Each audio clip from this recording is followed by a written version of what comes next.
Boom, spinning, spinning, spinning live in your monitor or television or whatever you're watching. It's Thursday Night Soup. Is anybody out there? I see a big zero. Anyway, people might watch later. Look, there's Jeff Kendall over there, Tim Allen down there. Oh, all of a sudden there's five. Yay! There's five people out there someplace. It'd be like Granny on the Beverly Hillbillies. Like, what? We're oh, one left already. There's one. Look. Peter Boothroyd, the great Abbey Road barger into. Yes, he's out there. Hey, Peter, you barge into any other famous London landmarks lately? AZ Mick. Hey, Mick, Peter. Yeah, and Christian Schubza is out there. Yay! So we got 3 people watching. Hooray! So, I don't know. This may be a short stream at the rate this is going. Right? I think Jeff was going to show us what he got for Christmas. Ooh. Hi, Ollie. What happened?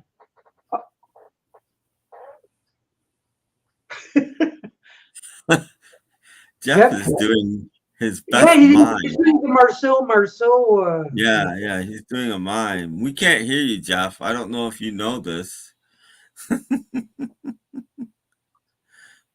No. Now you're on mute. No.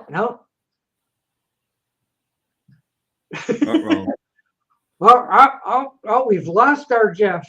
We have audio trouble. No, hello. No.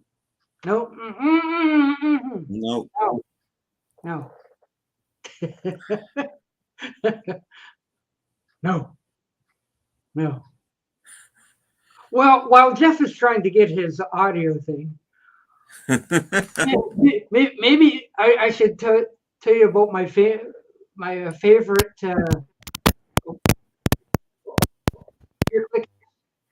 No, didn't work. No.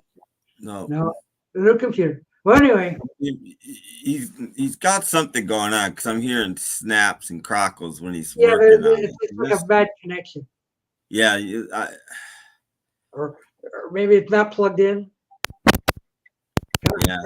Yeah. No. I'm thinking his mic died. That's what I'm thinking. Can you hear us? He can hear us. Yeah, so I'm thinking his mic died on his little thingy because when he's playing with it, we can hear it go snap, crackle, pop. Yeah, so something's crackling over there. Okay. But yeah, we can't hear it. Okay. Well, why don't I tell you about my favorite game show host, Alex Trebek, on today's concentration. The guy was going for the car. He had a lot of seconds, and he had just missed it on his last attempt. Just missed it. So he's going on the second attempt. He's got 5 more seconds, right? And he's doing well. You know, Yep. He gets to the last 3 boxes, and he's got like 4 seconds left, and he goes whatever, and it matches. Alex says, "Nope." Oh, you won the car. Alex, come on. Maybe he's supposed to do that. See, you don't know what they tell him. They may be telling him, play with these people, make it more dramatic. You don't know what they told him. Well, I like even on Match Game, even when they do make a big match, and they say, okay, let's see what Richard wrote down, and he kind of fools the contestant, you lost. Yeah. That sort of thing. That I can see. But I mean, when they're going for the car and nope, match, nope, match. Down to 3 squares, bing, bing, match, Alex, nope. Oh, no, you won the car.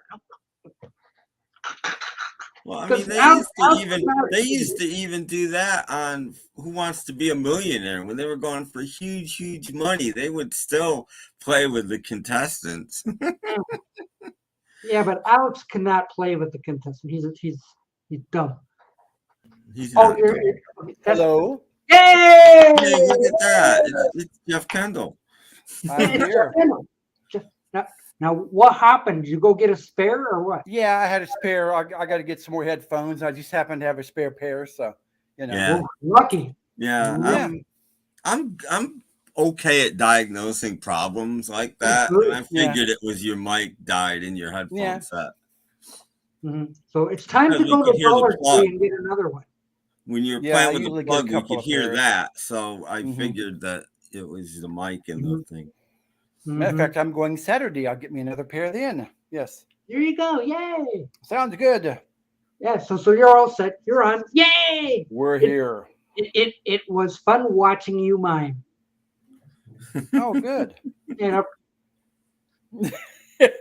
Well, it's like, Tim would probably must see it because he likes silent movies. So, yeah. Oh, yeah. I do love silent movies. I was about to rename the stream in Silent Jeff. Silent Me. Doc and Silent Jeff show. Exactly. What I was watching the stream at night before bed when you were talking about want to eat pasta, and then I was eating pasta with you. Yeah. Hey, nice. Peter, why don't you try to see if you can break into Friar Park, get a picture of George's house? Well, that'd be, or is it kind of a long way out there? That'd be nice. Well, I'm going to give Peter some dreams to sleep on. Pizza, Peter. Okay.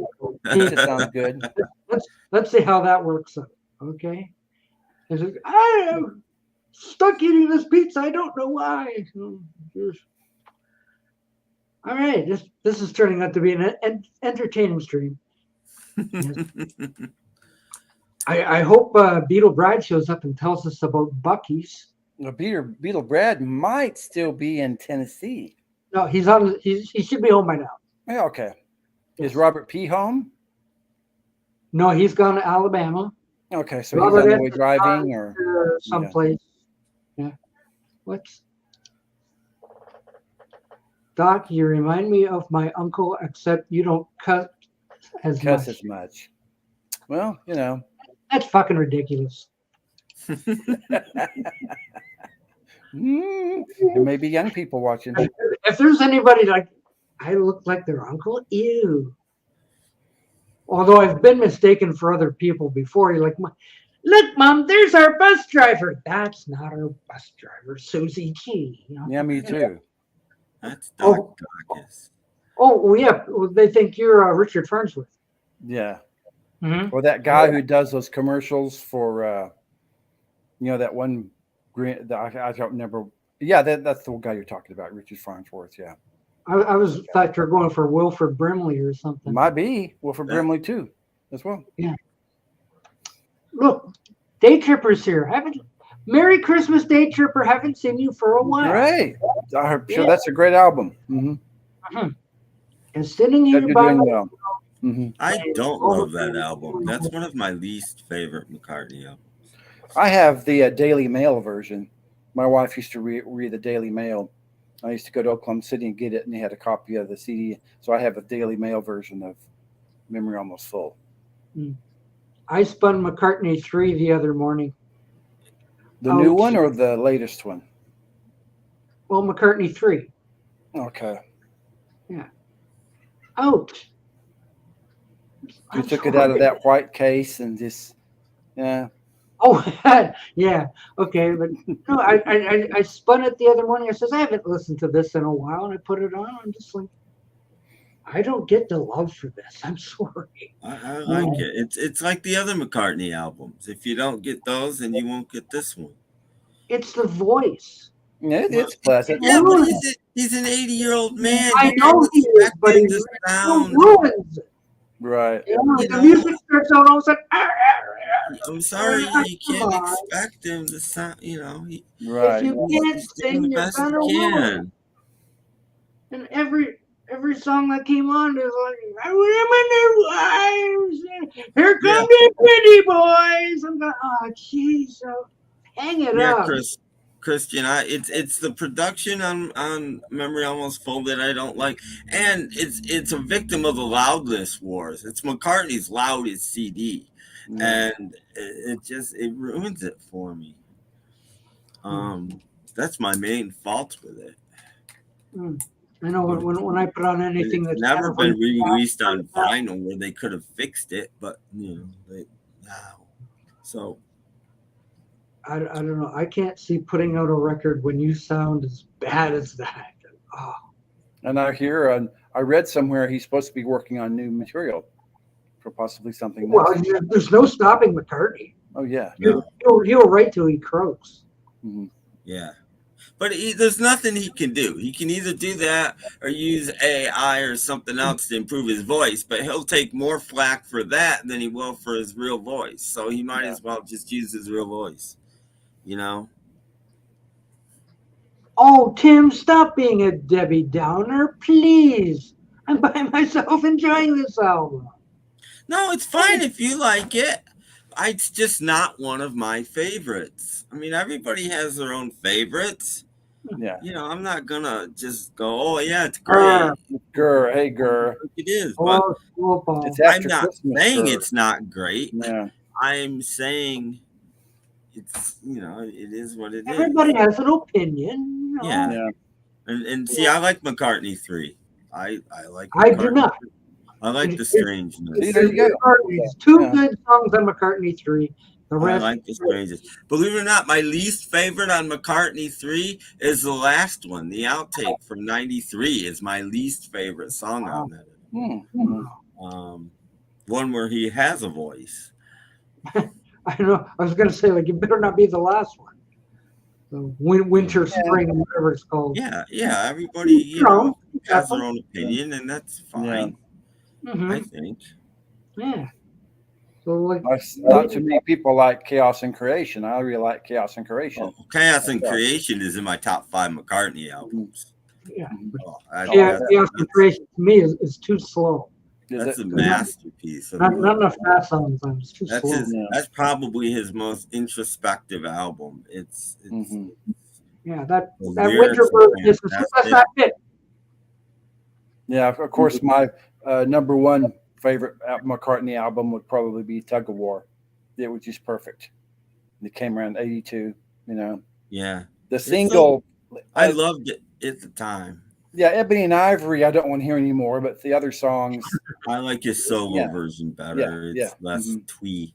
Just about every album has their clunker. Oh, yeah. But, that was the big, that is, I don't know if you guys know this, that is the Beatles' biggest hit, and I'm including the Beatles. That, in America, that is the biggest hit any Beatle or the Beatles ever had was Ebony and Ivory. Maybe it's number 2. Wait a minute, I might have it wrong. It's that or Say. One of those two are ahead of anything the Beatles ever did. No, wait a minute, they're second. I'm sorry. Hey Jude is first. Okay. Second. I thought Silly Love Songs was his biggest hit. It's in the top 5, I think. Oh, okay. 5 or 6. Yeah. I did a list once a long time ago. I made 4 podcasts, 25 the Beatles songs in each one, counting down from 100, including solo and. Amazingly, I went by chart position, and the lowest chart position on my list is 24.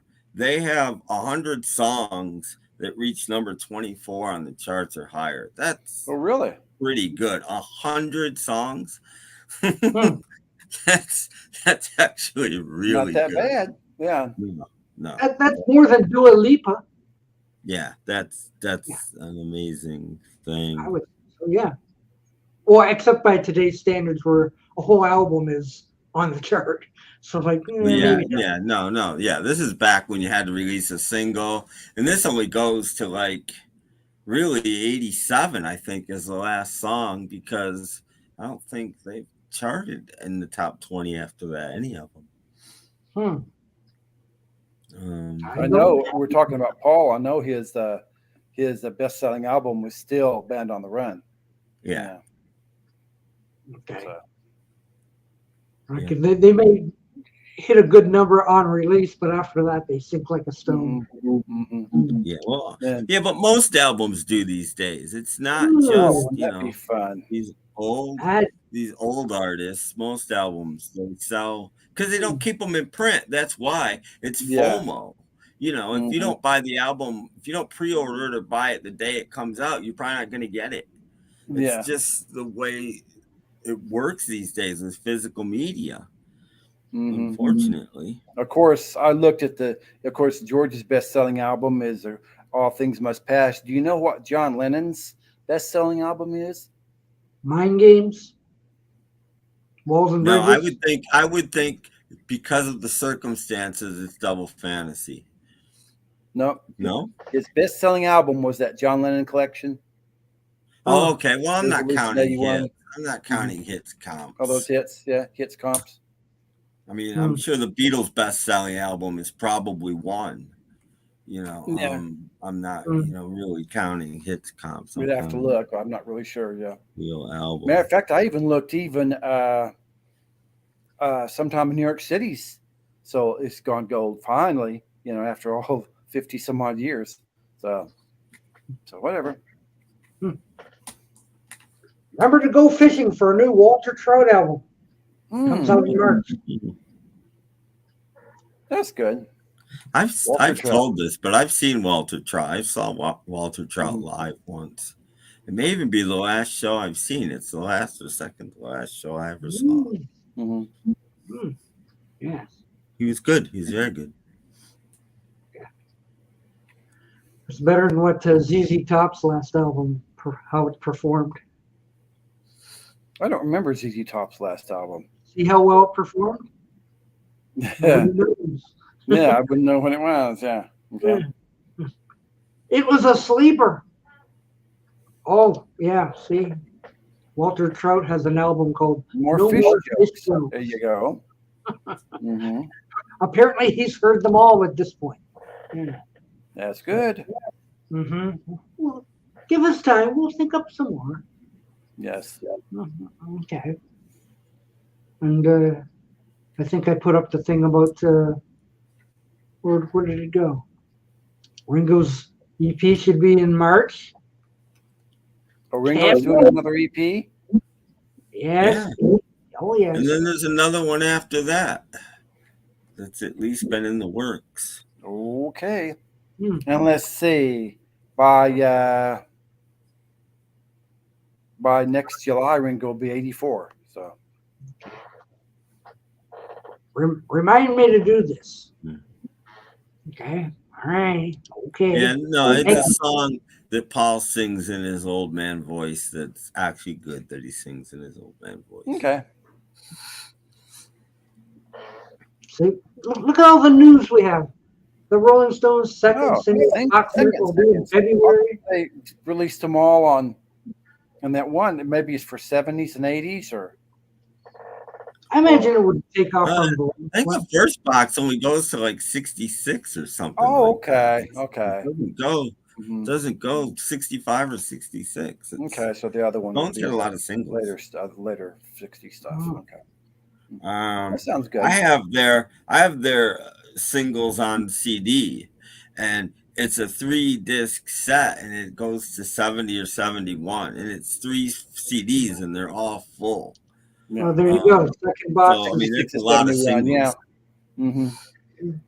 Yeah, I mean, they had a lot of singles. It takes 3 CDs full, to fit.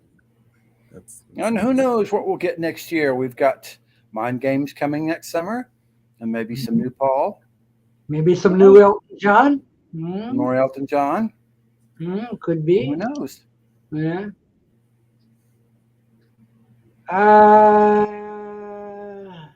The benefit of the doubt. The doubt of what? Look, I'm not sure I understand how that. Yeah. But look, it's Mikey Taps. Not much.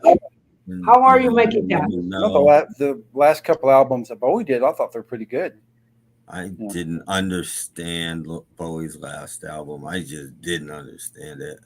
The one that was released. Is it goth? Is it, Star, I don't know what he's doing. I didn't understand it. Is that Toy? No. I'm talking real album. Toy he recorded in like the late 90s, I think. It just didn't come out. I don't know. Toy put out a ballad called Where Are We Now that I really liked. And there was a song called Valentine's Day off that album I really liked. So, Black Star was Bowie's last album. Okay, yeah. Why on earth is that song from 1993 there? I think he's referring to McCartney 3. Yeah. It's a more song thrown on because his voice sounds better. Well, it was unreleased. So it wasn't finished. It's not like he didn't work on it. He worked on it during the sessions and then during Rockdown because he worked on it. I think he was hearkening back to McCartney, the first McCartney album, where the whole album, except for Maybe I'm Amazed, was recorded at his house. Okay, well, this was all recorded at Hognell Studios, except. I think that's what he was doing, like the first album, one that's not recorded in the same place. And Tim, I'll let you address this one here because I think that's a Bowie question. Oh, in fact, I think there's more Bowie. Yeah, I don't get. I've told the story of watching Bowie's Black Star video, which was like 10 or 11 minutes long or something like that.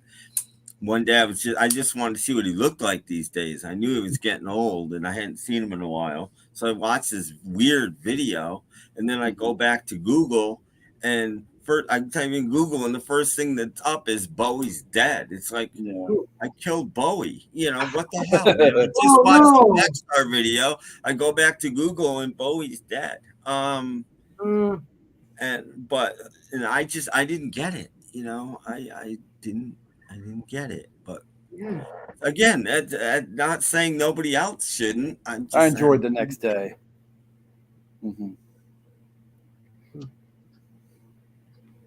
That was a good one. Well, okay, you get it. That's great. I'm glad. Black Star, I didn't buy. I will never put anybody down for liking what they like. I really won't.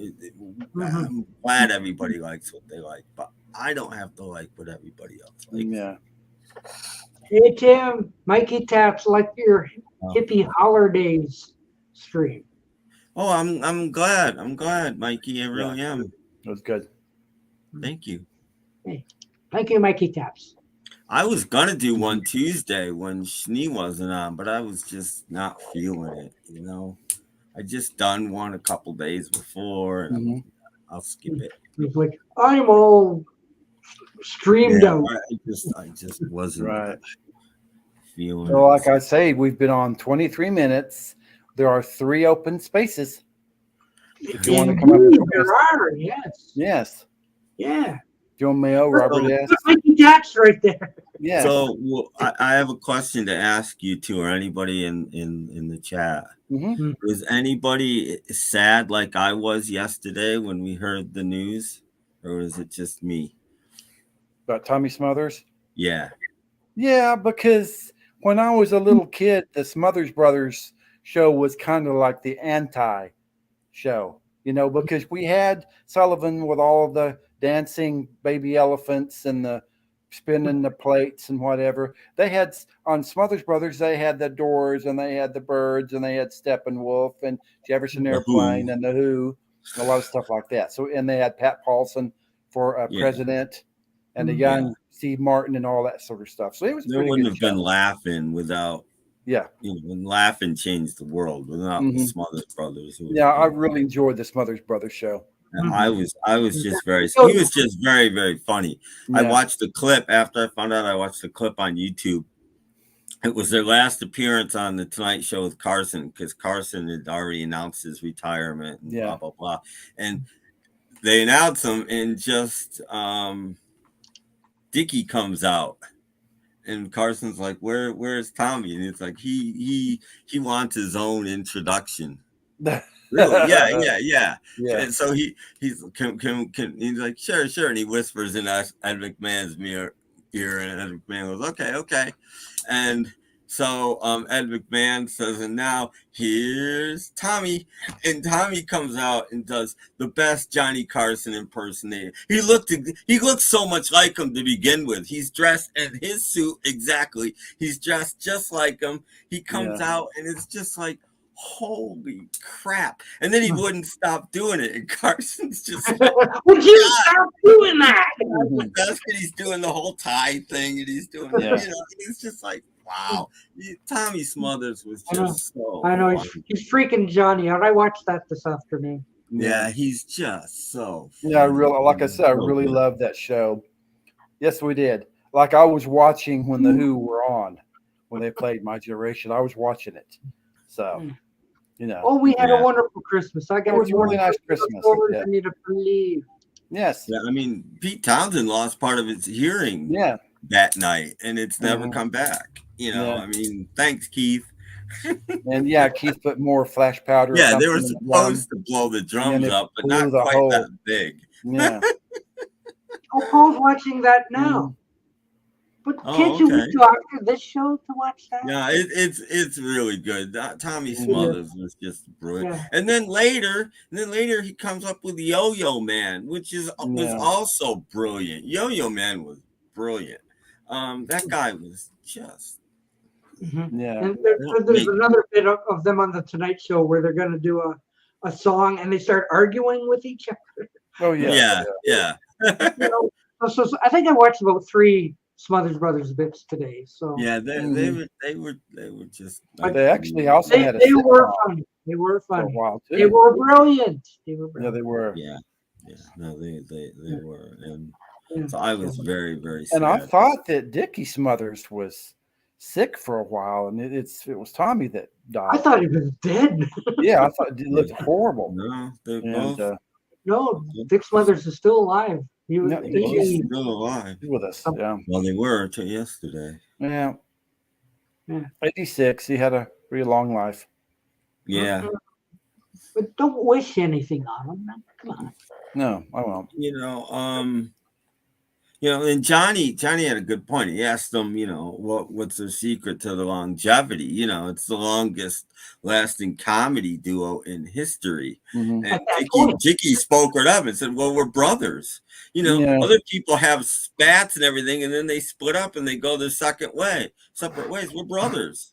Yeah. We have our spats and then we make it up and then we're still a comedy team. He's like, that's the reason, Yeah.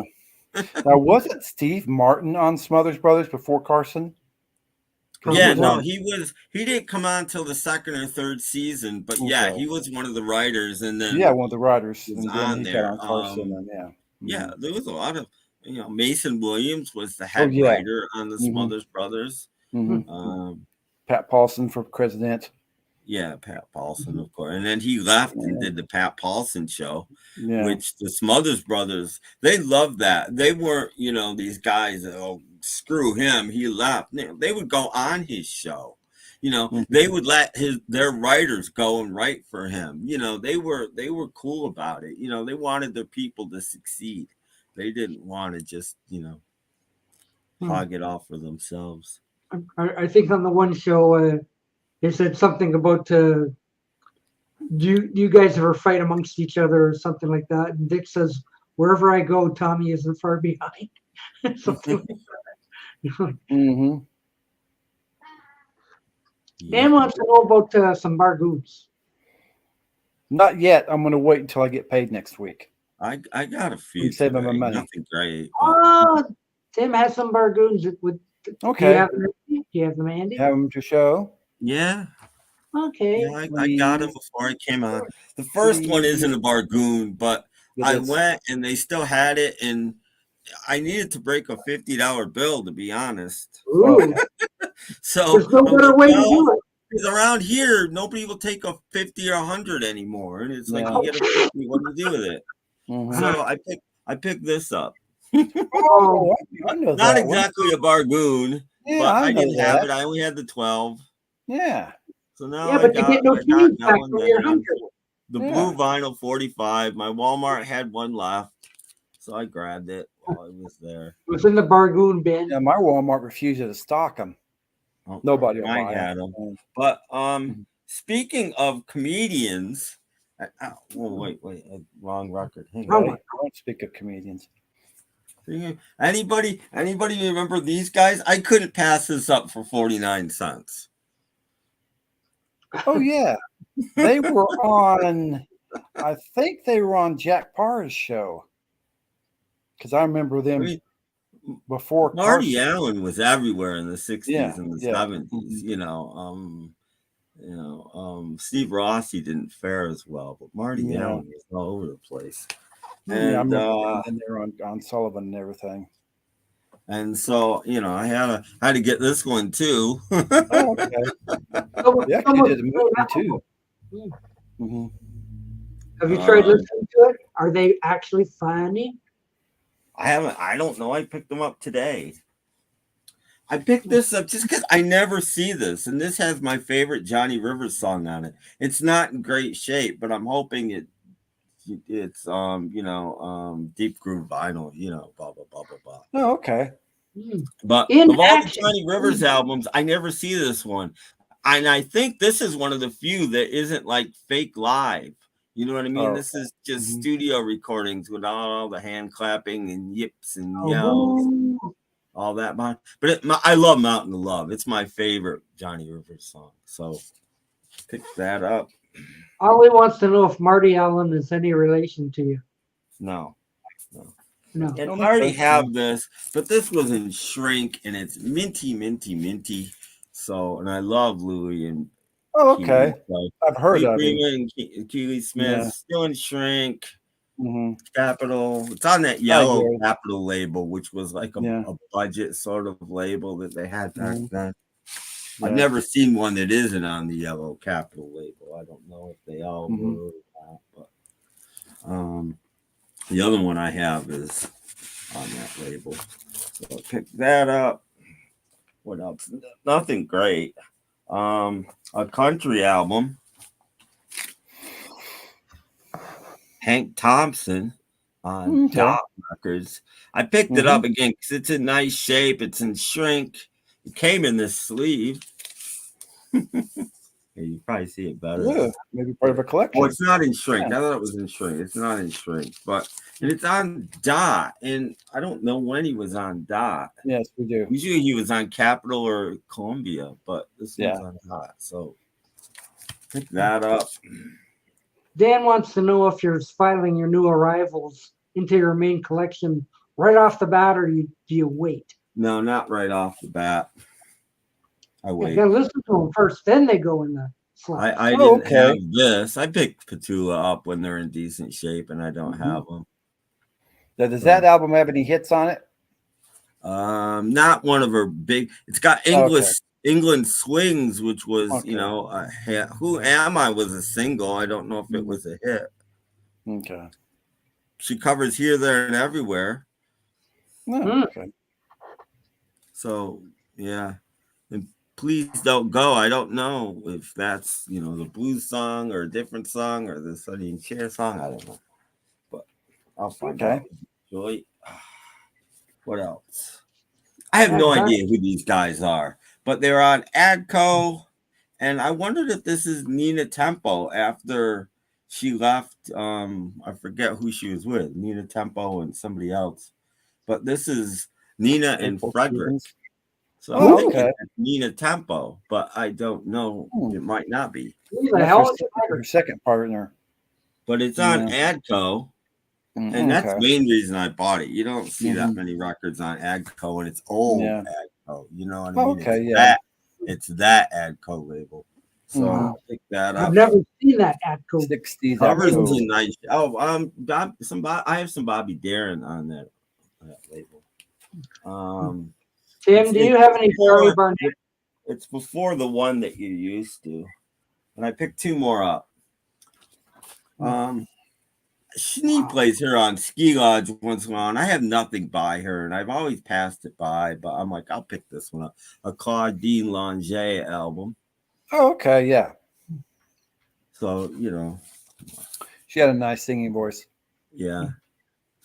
She's got another nice house. And she was really good at murdering. And the last thing I picked up, that was terrible. The last thing I picked up was this. I actually have this album, but there's something weird about it. That doesn't look like Ray Conniff. Ray Conniff. Okay, but look, this is sealed. Okay, not only is it sealed, it's sealed with another album in the back, "The Greatest Love" by Mantovani. Weird. These are sealed together as one thing that you bought. 2 records for 49 cents that are sealed. Ain't too bad. So yeah, I had to grab this. Yeah. And I like this period of Ray Conniff because he got really, really cheesy. Merry Christmas. This is the one. His version of "Lying Eyes" by the Eagles is pretty funny. This isn't the one with "Live and Let Die," is it? I don't think so. That's pretty funny too. No, got to write the songs. Anyway, that's it. That's what I got. Nothing amazing, but okay. Tim, I hope you don't mind sharing the bottom row with someone else. No. Okay. Someone else coming up? Yeah. Well, depending who it is. Hope you don't mind, Tim. Hello. What's up, Joe? Hello. Are those thrift store finds, Tim? Yes, 49 cents each. That's what I've been missing. I've been missing videos with your thrift store finds. Yeah. Well, they're coming. I promised myself. The new year. I think you made out like a bandit there, like a big bag full. I got a bunch of stuff, yeah. Yeah. But that last one was 2 for 1. So that last one was really 25 cents each. Yeah. Although I probably wouldn't have bought the Mantovani, so. There's a question about the Montiani. Is the Long and Winding Road on that album? Mantovani record. I don't know. Well, wait. I can't. Can you guys probably can't either? Can you guys read that? It's too dark in here for me to read that. Right here on the bottom is where. Oh gosh, that's way too small. But it's red on like yellow. Well, you can't read red on yellow. That's so. I don't think so, but I can't. It's too dark in here for me to read. Okay. I don't think so. But yeah, this was just weird. I picked this up and I'm like, why is this so heavy? And I looked and I'm like, it's 2 albums. 2 albums together. For 1. That ain't bad. 2 for 1. So yeah. So I picked it up. Hey Joe, guess what I had for dinner tonight? Oh, don't say it. Okay, I'm gonna give it one guess. Spaghetti. Pasta, anyway. Some kind I of had pasta tonight. Did they let you take some home, or did you make your own? No. This is made at home. Okay. Stirred it up myself. I was in a pasta mood, so I did it. That's good. Couldn't help myself. I was supposed to eat more turkey, and I missed my pasta. Oh, turkey, delicious. Well, but when they packed my little container of take-home turkey from Monday, they really jammed it full. Like, I can't eat all this in one sitting, so back to pasta. I'll do the turkey again tomorrow, so I'll get back into it. So, anyone who hasn't seen Joe and Danny Ambrosi fight over who can find a not fighting. I watched it this morning. I was having breakfast. Yeah. Some people take things a little too literally. It was a good time, but I thought it was hilarious. It was hilarious. It was hilarious. Yeah, I enjoyed it. Very, very entertaining. Mm-hmm. Oh, question for Joe. What did you get for Christmas, Joe? Hi, Trish. How are you? Well, I got a new coat. I got some shirts. A lot of shirts. In fact, one of my viewers sent me a shirt too, which was nice. Wow. JD Thompson, Jill. Oh yeah. Sent me one, which is very nice of her. And that's really mainly what it was. Which it's funny, when I was a kid, what kid likes clothes, Oh yeah. But now I don't mind it now. I like clothes now. So yeah, did pretty good, I'd say. Mm-hmm. Yeah, but I'm ready to let it go already. And of course the Christmas season, but other people are not ready to let it go because I keep seeing like my girlfriend keeps watching the Hallmark Channel, and they still have. You would think it was December 25th and not the 28th, but it's Yeah. okay. It's still the holiday week. Yeah, Mm-hmm. I think Hallmark ends at about New Year. Yeah. Yeah, until July. Yeah, and then they start again, and then they start in mid-October. Probably they start up again. Are they still playing Ah, Christmas songs on the radio? I haven't been listening. Not You here. know, I don't have a radio station that plays Christmas songs anymore. They took it down last year, Well, we have one so here. I Still don't playing hear it? any Christmas Mhm. songs anymore. Yeah.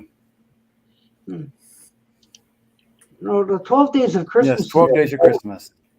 That's before though, isn't it? Because well, once Christmas comes, there is no I don't more. know because people have said the same thing to me. It goes into January. And I always Yeah, like to no, think of the 12 days before Christmas. Including Christmas up to Christmas.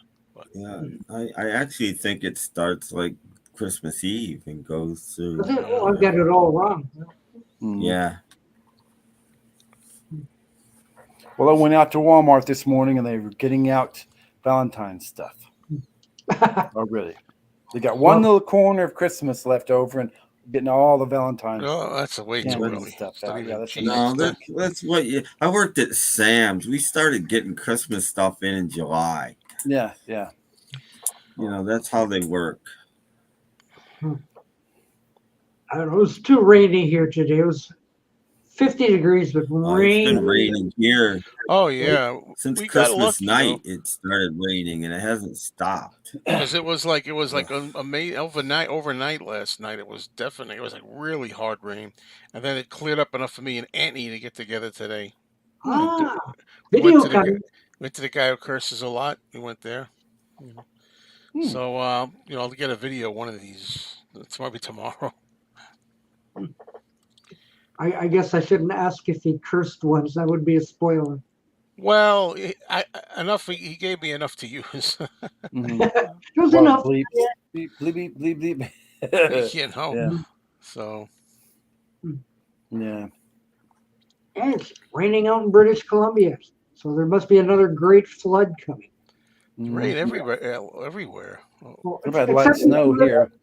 It's If getting you cold. live in the great American northern Midwest, it's like blizzard, like snow. Blizzard time. Yeah. So like 7 inches, 8 inches, whatever. In the Great Falls, winter Montana. time. I'm glad it's not cold because 3 days of rain would equal 3 days of snow. That's right. We had 54 So we'd degrees be here. buried right now if it was cold. Mhm. That's That is true. true. That's very, very We'd be true. buried if it was Mhm. cold. And then I'd have to make another video. It was in A the rant. it was in the 50s here today. So Yeah. Mm, Yeah. Yes, it was here. Yeah. Too. mhm. I suppose that's a good thing. It's supposed to It get into just the postpone 30s it. by It'll the weekend. probably will get a blizzard in April. I mean that's the way it goes. Even when it these gets down to the 30s, it's still going to be above average here. Mm-hmm. So like we should be in the 20s, and it's going to be in the 30s. Wow. I'll take Take it. what you can 50s and get. 50s, days. 60s. I bet it's When cold I in was a Tucky and kid, Tuck. around January 1st, the average temperature was probably about 3 degrees. Yeah. Yeah, me too. Kind of up and down. Early January was always blisteringly cold. Mhm. Not anymore. I know that sort of reminds me of the joke Tommy Smothers did today. I saw when he did his Johnny You still Carson. do a joke? He came out and said, it's so cold outside. And the crowd goes, how cold is it? He goes, 27. Yeah. I waited till the Tommy Smothers talk was over before I came up. I have nothing to You say. don't like the except Smothers rest in brothers? rest in peace. That's all I can say. Yeah. Teaching everybody how to do the yo-yo up there. Oh yeah, the yo-yo Yeah. man. Oh, yeah, man, was brilliant. Mm-hmm. Well, anyway, it's raining everywhere, and we're all coming down from Christmas. Yeah. Yeah. So it's all right with me. Yeah. What do we got to do for New Year's? We'll have to have a stream. Tell everybody New to Year's bring Eve their, stream. have a New Year's stream. You can come and get bombed early. Bring your alcohol and get bombed early on New Year's Eve. Oh, good. It's -3. Oh, boy. It's 3 degrees in -3. -3. Oh, 3 below. Yeah. And frozen lakes. Yeah. Mm-hmm. Yeah. So we've always got to keep on tabs what's going on. Yeah. I brought that up at Christmas dinner. I said something about tuck, and they looked at me like, "What the hell are you? What are you talking about?" They don't watch your stream. Your family doesn't watch your stream. No, like I said, I do YouTube stuff, and they go like, "What are you talking about?" Yeah, some of my friends here think I'm crazy. You gotta tell them I'm Doc Dacus. Don't you know who I am? I'm a YouTube star, man. Not my license plate. Yeah. Just like a big celebrity, just like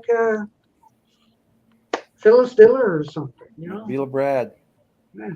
Yeah. See, it's 87%. 87. Ooh, okay. 9 miles an hour. But it's cold. He's Up there. Yeah. Paul's giving us the full Tucky. That's good. Tucky up Chuck. Weather and Tucky up Tuck. We're getting the weather report. Yes. Because people want to know. I'm sure they do. Yes. So, I don't know. It's just rainy here. It's been, even for the last few days, it's been, like, not muggy, but what do you call it? Just no sun. What do you call it? Just Hazy. Hazy and foggy. Foggy too. Foggy Fog, too. haze. Foggy, hazy. Fog. Gray. Kind of warm, rainy, gloomy. That's the word. Oh, when I was at the guy who curses a lot store, we saw I guess it was Gold Key comic book of My Favorite Martian. A lot of times when I see that nostalgia stuff, Doc, I think of you, because you're always into all these different things. I don't know about that one in particular, that show, but I would love to read it, but then after that, I'd put it back. Yeah, I mean, it's weird. Like some of these things I want to have, but yeah, why? Just to look at it. If it was good to display it. There we go. I thought we checked once, and there was no Tim Hortons in Tuck. In Tuck? Okay. There is a Tim Hortons in Tuck. I thought there was not one. We tried to check. I hope they shovel off the sidewalk. Well, maybe they just opened it. Like, it's about time Tim Hortons came to Tuck. Jeez. 3 degrees below. Yeah, so does that mean I should get the little golden book on Taylor Swift? There you go. No. Maybe you can go get her deliver to autograph it, maybe, or something.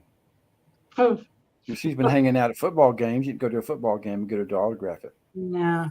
Oh, Tim's is in some other store. Oh, okay. So it's like a joint location type thing.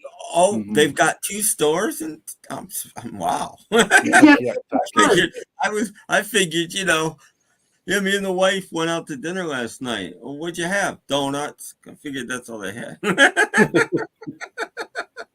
They're like, moving up in the world. General store, I guess. Like Hooterville. Oh yeah, they have an ice skating rink. So yeah. Well, everywhere's an ice skating rink there. Doc, you said Hooterville. That reminds me of Petticoat Junction, right? Yeah. And Green Acres. Oh, is it Green Acres also? Green Acres too. Were both shows. Yeah. What's the because they have like a generic at this store. One of the not that store I mentioned, but another store. They had a generic, I guess you call it, public domain maybe, DVD of Petticoat Junction, and I was wondering if that one with the rock band was on there. Do you know what the name of that episode is again? You had it on your channel. It's the one with the ladybugs. Oh, yeah, Ladybug. Are they in the title? Ladybug, is it in the title? I think it is.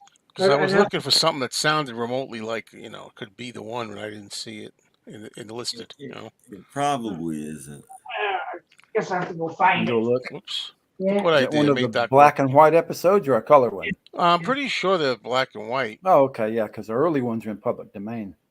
I believe the first couple of seasons, like the first couple of seasons of Beverly Hillbillies too, they're on public domain. So yeah, this is just like Danny Ambrosi going to find his DVDs. yes, Yeah, okay, right. what you got, Doc? Yeah, I have the first 2 seasons. Oh, Yeah, okay. the one I saw was not like that at all. The one I But saw. 3 or 4 seasons and a big box thing, but I don't know where it is. I know approximately where it is, but I need better glasses for this. It entails reading. It's like Fred Sanford. Yes. Yeah. Well, this is like 1963, so it's probably the second season that has it, right? 64. Yeah. or 65. Yeah, well, I'm pretty sure I got it someplace. It's not going to be pre-Beatles for sure. Yeah. Yeah, so you can just talk amongst yourselves till I spot it. Okay. That cat. I figured the first couple of seasons were on public domain. Maybe they just here they are, yes. But I've got the real ones. Decided to buy them anyway. Okay. That's fine. Real McCoy, right? The better quality. Yeah. You get extras and they're better quality. Oh yeah. Well, they've got 2 of the girls talking about the episodes on here. Like, oh, okay. Yeah, that's on what I have too. That's on what I have too. Wow. And they tell you about the ones that laughed, and they tell you why they laughed, and all this kind of stuff.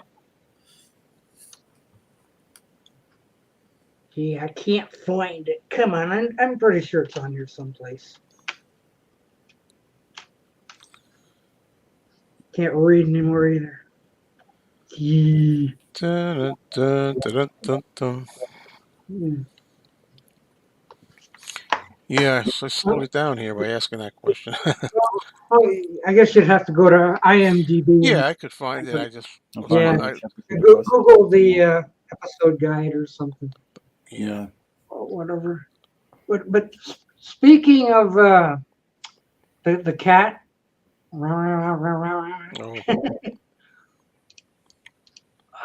Get a load of.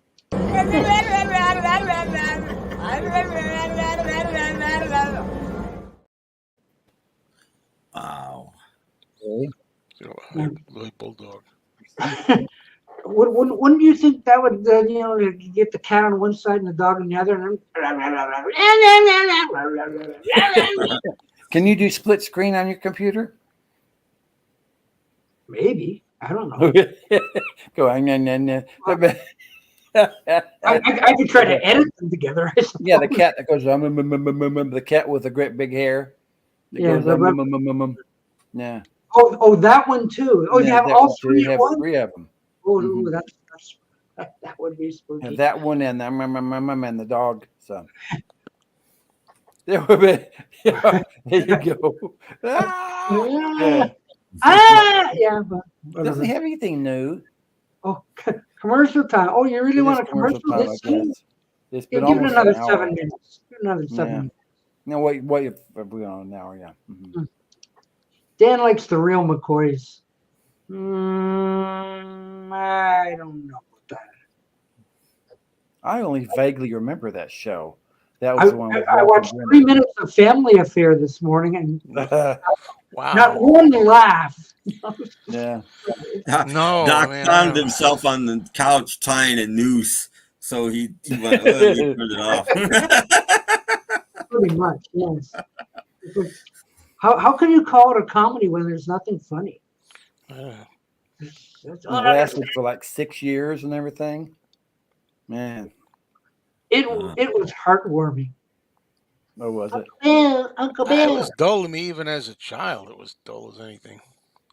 Oh yeah. Yeah, for a funny Western F troop, yeah, I agree there. Yeah.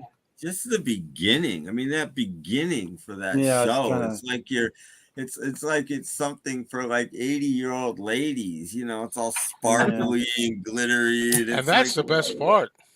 oh, Family affair. I remember the guy saying it like that. Lord. Oh yeah, with the kind of jewel that's glittering or whatever it was. Yeah. Mm-hmm. Starring Brian Keith and Sebastian Cabot. Sebastian Cabot. Yes. Yeah. And Brian Keith was barely in the damn thing. Yeah. Every whole episode when he wasn't even in it. I don't know. Today's episode had something to do with some young guy wanting to take Sissy on a date. Oh, okay. And they were talking back and forth. Like the guy was saying, "Oh, I'm going to show Sissy a good time and all this," and Brian Keith is going like, "I'm going like, there's nothing funny here. It's just dead." No, Brian Keith scared me as a kid. So He scared me worse than my own father. I'm like, oh my God, this guy. I'd rather. I didn't love the way my father brought us up, but I'm like, he's better than Brian Keith. That's what I always thought. Oh, this is true. Family Affair never had a sissy moment. No. And rarely was there even a sissy episode. It usually centered on Buffy and Cody. She was another one that wasn't in a lot of them. Brian Keith wasn't in a lot of them, and Sissy wasn't in a lot of them. Mm-hmm. Well, it was hard to write a sissy story, I guess. So let's leave her out of it. You know. I think she was trying to do some other things. Yeah. Going to high school. Bye, Uncle Bill. You don't see her for the rest of the episode. Uncle Bill. Yeah. Hey, Uncle Bill. It's just not. Well, it's the same thing with My Three Sons. Yeah, I was going to say, I didn't want to.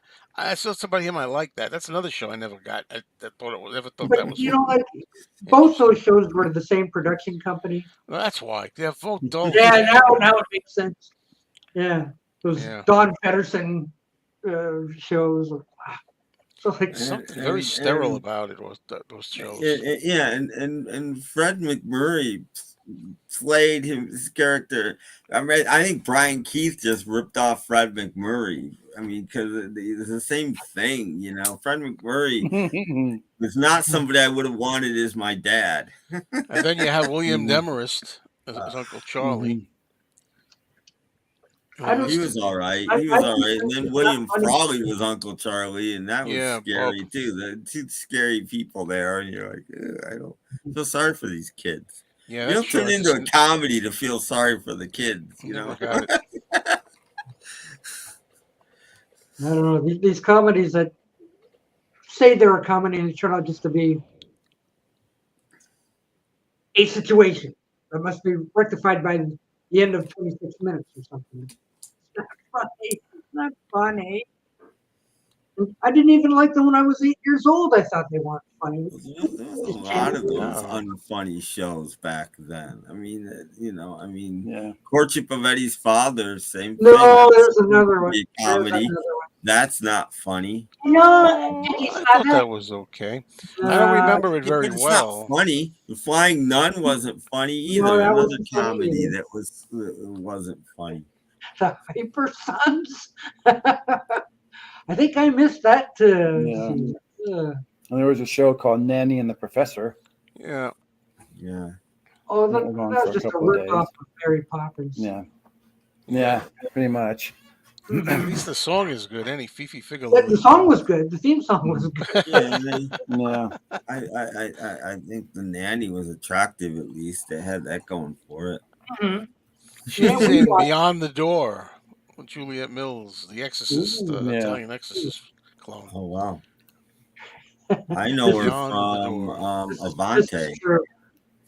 Yeah. Oh yeah, he did. You wouldn't want to make him angry. That's true. Mm-hmm. I remember watching that as a kid and thinking it was all right, that show, but I don't know. It's all right, but it's not real funny. I mean, it's nice. I mean, of all the fathers we've talked about, Bill Bixby was the best father. Show father. Well, he's my best friend. Yeah, they were best friends. They were. Yeah, and it had a Harry Nilsson theme song, so you can't go wrong with that. Going for it. Da-da-da-da-da-da. Da-da-da-da-da-da. they had better theme songs than the show was itself. And the only reason I watched Oh shoot! I'll be right back. Okay. the only reason I watched My Three Sons was for the opening credits with the shoes. Oh yeah. Yeah. I watched some of the earlier ones with William Frawley, and after that, it's kind of like, Yeah. you know, Oh.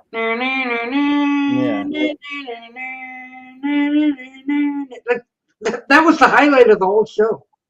Just that. Once the show started, I was out. yeah.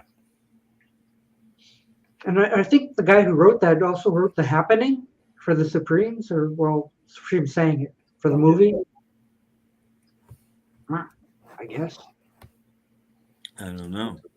Yeah, the writers for Leave It to Beaver also created the Munsters too. Oh, I love the Leave It to Beaver because they showed it right after I got home from school, and Leave It to Beaver was off. Oh yeah, well, Leave It to Beaver was just off the air about 3 years, so you know, it was first run reruns. Yeah, well, they show all those shows on MeTV. Oh yeah, morning, but like they may be classic shows, but they're not funny. They're not.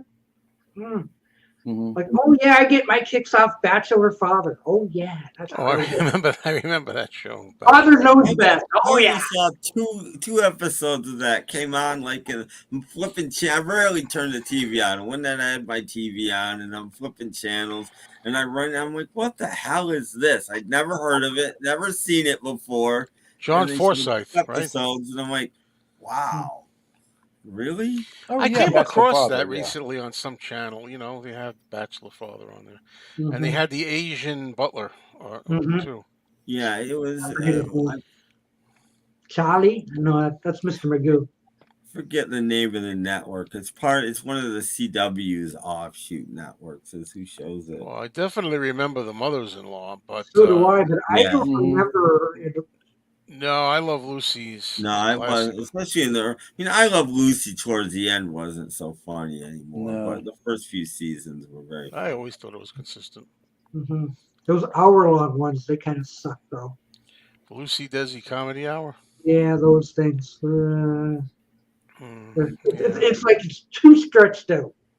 Oh, those ones. How do we add a half-hour show to an hour? Oh gosh! You still haven't seen that scene. You got to look for that YouTube scene of the Seeds pushing too hard on the Mothers-in-Law. That's how I found out about that song. Yeah. Like I remember Mothers-in-Law, but it didn't last. So like, there's no lasting. No, I remember. I saw it in reruns. I don't know. I don't remember when it was on. After school or something. I don't remember when it was on, but I remember of all shows. I guess they did a television series about General Custer, and I kind of thought, what's the point if he's dead? Bighorn, they got 12 episodes out of him. I guess it's his in the American West before Little Bighorn. It's actually a General Custer television series on YouTube. I have to look for it. They'll try anything. But I don't remember Benson being particularly. Yeah, we all have our favorites. I didn't like Benson either. No, Benson was a spin-off. You remember Benson was a spin-off of of Soap. Of Soap, which was a spin-off of those two other shows for Fernwood Tonight, and what was the other one? Oh, that was Mary Hartman. Mary Hartman, Fernwood Tonight. Soap was a spinoff of those, and then Benson was a spinoff of. Wow. Yeah, a lot of spinoffs there. How did Soap get spun off of Mary Hartman? I don't know. I didn't watch it, but I know that it was. Because I didn't find Mary Hartman very funny either. So I didn't like any. I tried it. But it got enough talk and stuff like, oh, you got to watch Mary Hartman. So one night I stayed up late to see it, and I'm going like, this, I don't get it. Yeah, that was a big deal back then. I remember. It was a big deal, yes. But I never thought it funny. I always name a lot of shows that came and went too that was not very long. Local came from BJ and the Bear. Yeah. But I watched a lot of the scary shows.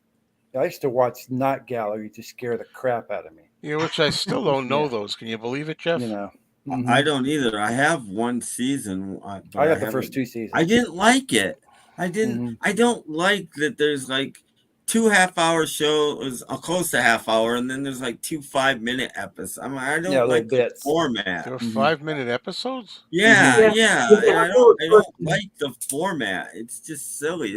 It's an hour-long show with like 2 22-minute ones and then 2 5-minute ones or something like that. Does anybody remember Hot L Baltimore? Yes. Yeah, it was on for a little bit. It was like 5 episodes of that. Yeah, or 6 or something. Yeah. I didn't watch it enough to know. Prisoner of Cell Block H. That's another it late night. It could have been a story plot or something, but yeah. Like I only watched like maybe a couple episodes. And I went, this is not for me. It's not funny. I'm not getting it. So, but I remember when Hot L Baltimore came on, there was a big buzz about it. We watched it and we went, that's it. Yeah. All I remember is that woman from, what's her name? That big woman from, she's later on 2.5 Men, playing Berta on that show. I forgot her name. Okay. If you don't know 2.5 Men, which I think is a good show. Personally. I was not a fan of that show either. Except for when, talk about jumping the shark, it was Charlie Sheen left, forget it. Yep. I remember them, but we didn't watch them. The Fame, I only like the movie, really. I like the movie Fame. Mm-hmm. No, I don't Hot like Shadow was about a No, it was not funny either. No. Not really. No, it's on Antenna TV. I run into it sporadically. Oh, look, here's One Day at a Time. 10 seconds later, okay, switch. Like, get out of here. It was too political, if you know what I mean. I mean, they tried to cover topics of the day on One Day at a Time. And Ken Howard was the white shadow. Not, In fact, Bonnie Franklin was on the Match Game today. She blew the ant. I was certainly the right age to like Valerie Bertinelli when I was a kid. Yeah. That was the only reason for watching One Day at a Time. Yeah. It wasn't Mackenzie Phillips. No.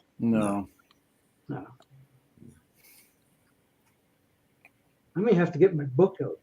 Yeah. we actually watched that ghost story that Sebastian Cabot did on NBC that didn't last too long. Well, that actually had some pretty good shows. It was on when not Girlie went off. Oh yeah, Faulty Towers is excellent. I don't know what On the Buses is, but I have the complete Faulty Towers. Me too. Yeah, I have them on British DVD, and I actually watch them with the commentary and John Cleese there laughing at himself. It's interesting.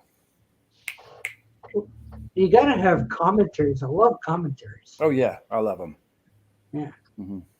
I probably have commentaries, but I don't. It's been a long time since I watched. Yeah, I like them, but some of them are better than others.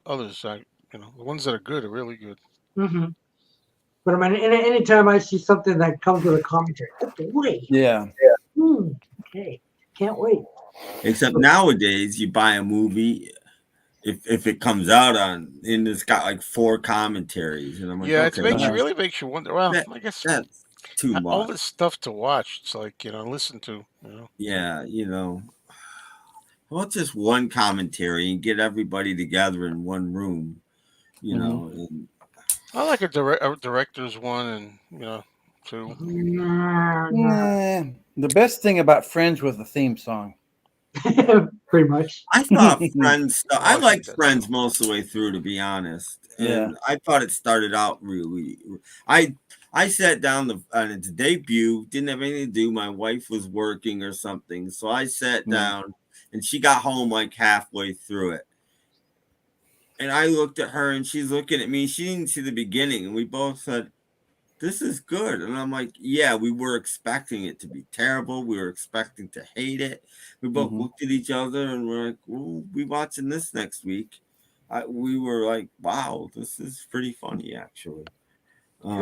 Just go to your thrift store. You can find the DVD sets. I've seen them all. It's okay. You can have them. Oh yeah, you can have them, but I wouldn't want them. And when I see Seinfeld on those thrift store racks, I think like, no, how could you? No. I told you what irritates me. I think Seinfeld's a good show. The only thing that irritates me every time, it drives me nuts. They're in Manhattan, and they have one little city block stage that's the same. It can't be very long, like 20 feet or something.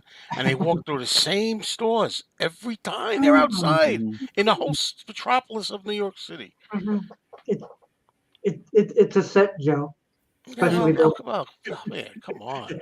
They built a New York street, on a back street, and everywhere you go in the whole city of New York.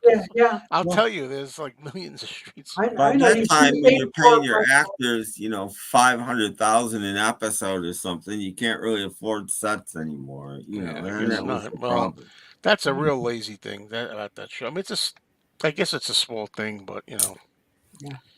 It took 3 years before it finally found an audience, and we are thankful for it. I guess it was Brandon Tartikoff who kept it on the air. So it wouldn't these days. It would be gone. Well, yeah, but even on ABC, a lot of times one episode, yank it, take it off. Yep. You only had 20 people watching like this thing right here. If we were on ABC right now, we would have been canceled. So. Yep. Okay. And Stan's the only one out there. That was a funny show. Yeah. It depends when you get characters that you like and they're well defined, and when they speak, you can almost that's what they would say. Same thing. It gets you involved, I suppose. I thought towards the end, Cheers lost some steam. Oh no, it didn't get sweet, did it? No, don't want it turned into Family Affair. No, not that bad. No, it's just once you lost Woody and Coach died, and you lost some good. I think it just lost some steam. Frasier left to do his own show. You lost 3 really good characters, and thought it lost some steam. I never got into The Office myself. No, me either. I've seen some of the British ones. I've seen more British ones than American ones, and I like the British ones that I've seen better, but I haven't seen them all. This is a good question. Are there any good comedy shows since Bang Theory and Modern Family? I don't love Big Bang Theory. Yeah, are there any before? Because I don't. I mean, Big Bang Theory is okay. I've never seen Modern Family, but it doesn't sound like anything I haven't seen it for a reason. If I was interested in it, all that's on TV now are talent shows and cooking, singing things, and dancing and stuff. Yeah. Tune into The Voice. Tune into getting married, getting married, getting divorced. That's why Antenna TV and the Me TV and all those channels. Yeah, but right now, I don't think. Well, of course, we did just go through this Hollywood strike. Yeah, but still, I don't think there's any shows on anymore. I've never seen Schitt's Creek. I've always wanted to see it. It really is a thing to call that. Yeah. But Corner Gas, I can vouch for. Corner Gas, I can vouch for. I'm going through the. There were some great shows in the like late 90s, early 2000s that were great that only lasted one season. Because they're too good. That was the problem back then. If your show was intelligent and well written and funny, nobody watched it. What's the show that I liked? That Brad Garrett show I liked that only lasted a short time. I forget the name of it. Till Death. Yes, the strike is over. Yes. Yeah, I'm thinking I'm thinking Sports Night was a really good show. Nobody watched it. And what was it? Studio 67 or something like that. Another fantastic show.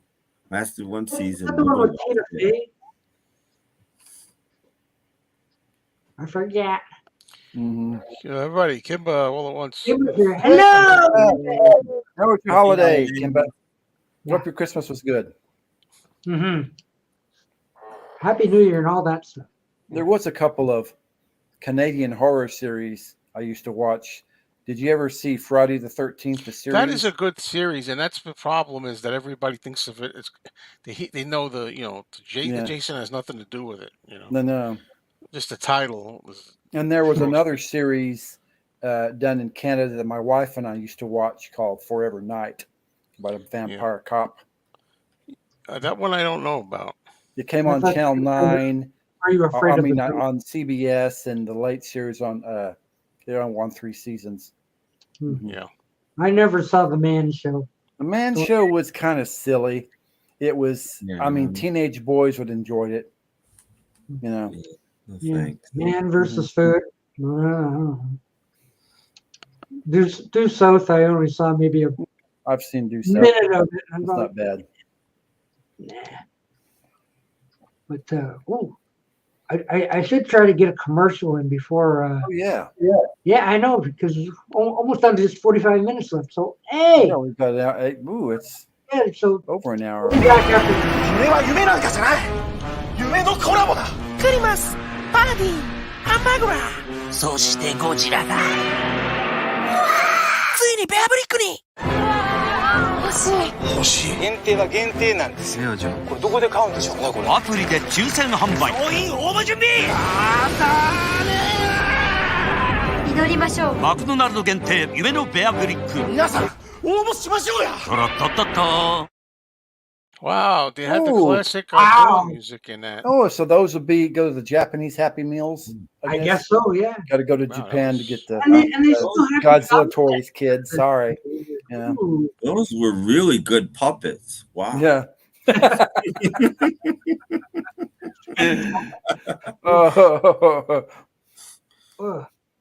Yes, production values are going way up. That was The Adventures of Briscoe County. Oh yeah. Why do I remember this and I can't remember what I had for breakfast? Just forget it. I don't know. I don't remember the old days, I guess. Yeah, but I barely remember watching that show, but somehow, the Briscoe County thing. Whatever. Okay. Does anybody remember Lots of Luck? Oh, with Dom DeLuise? Yeah. That's as much as I remember one of it. His half a dozen shows. Never heard of it. CPO Sharky. Yeah, CPO Sharky was like season and a half. Don Rickles. Yeah, that was with Dom. Actually, that one wasn't bad. I remember watching a few of them. I remember the name. Never saw it. I think Don Rickles had about 3 or 4 series, and they were not. There was successful. a joke going around. I think that was the most successful of all the so, Rickles series. Yeah. What else did he have? I don't know the other ones. Yeah. I don't remember too much. No, Dr. Quinn was not funny. Well, it was. No, but I watched it to look at her. That's about it. Yeah. Oh no, it doesn't work anymore. Jane something. Seymour. Jane Seymour. The Eddie Capra mysteries reminded me a little bit of the Columbo and the McLeod, and they're trying to go back that way, I think. So yeah, that's okay. Why are Thursday streams called Soup? Because they are. Yes. Yeah. Doc, how fast can you find a movie if you want to see a movie? No, I'm not asking you to do it, but it's funny because how quick I came back with Petticoat Junction. And you see that then Danny got the wrong movie, like he had the number system, and then he gets. I don't understand that number. Like he's got to get into like a book or something to look it up and match the number within the end. Go get it. Yeah, he has. It wasn't clear. Too bad because there was another talk somewhere. It was clearer than that talk that I had put up. But yeah, he has everything in like a book, like Oh, alphabetical. He does like A to Z, not strict mhm. alphabetical, just all the A's and B's together. And then he allows like he has like 10 extra pages for each letter in case he gets a new movie. He can just Sure. always add it. And Mhm. then I know I used to do stuff like that too. On the shelves, he just puts them any old order. They're not alphabetical, but he numbers them all. So Mhm. you look Fast Times at Ridgemont High. He goes into F, and he says, "Okay, Fast Times number 144." Then he goes up, and the numbers are like 1 to 3,000, That's and he too looks for number hard. 140. And that was the joke. Is like he's trying to produce them, and I just went in. I got them so fast, it wasn't funny. I know. Like, I, go get airport. Okay, boom. I got Yeah, airport. I got that real Well, how'd you get? fast. What? It's under A. Yeah. That's the we was having a joke about I, that. I don't know. That's a Nope, funny I'm not one. gonna. Even, Danny says it's good, but nope. That's one of those. There's some movies, Henry, that I'll give a chance to, like reboots and things, and I have. But I love the 1974 Pelham 123 so much, I will not see another one. It's just that simple. Just not going to do it. Not gonna do it. And there was another one. There was a Yeah, made-for-TV they were one too, not just the pretty Travolta. good. If you remember The Edge was didn't last too long, but The Edge was in the early days of Fox TV. I don't remember The Edge at all. Mm-hmm. Well, it's from the early days. Yeah. Now, Mad I TV was remember Mad funnier than TV. Saturday Night Live, I thought. I would need my book for that. Family Affair is funnier than Saturday Night Live, in my opinion. Probably. Ooh, ouch. Ooh. Yeah, it was The Godfather 2 is funnier than Saturday Night Live. Yeah, lately. Yeah. Yeah, but that's what we're stuck with in the morning. That's what we put it on MeTV and catchy comedy and all that kind of stuff. Don't you have any other channels, Doc? Well, they all play the same stuff. Like, oh look, Potty knows best. Hazel's on. Hey, I still don't get Hazel, but whatever. That's another one I don't get. But these shows, they're just not gut busting. Like, but there was a lot of those. That's just I mean there was there's Nanny and the Professor, Please Don't Eat the Daisies, Ghost and Mrs. Muir. There's all these shows that were comedies, but they were more today we would call them dramedies, I think. I mean, they were more about the story than actually being funny. even Ozzie and Harriet are not funny. No. But again, that would have today we would call that a dramedy. Like Ozzie and Harriet, there's one laugh every 10 minutes. Yeah. Hello, Stephen. Hey, Stephen. Hello. Happy New Year, everyone. Happy New Year. Happy New Year to you. Not yet. Happy New Year's. Well, The sourpuss. I'm probably not going to be on a stream before then. So, and also happy Valentine's Day, happy Easter. That's a good one. Thank you. So how's everybody doing? How long you been on, Doc? A couple hours? Almost an hour and a half. Oh, okay. So you started at 5 my time. Yeah. Yeah. Okay.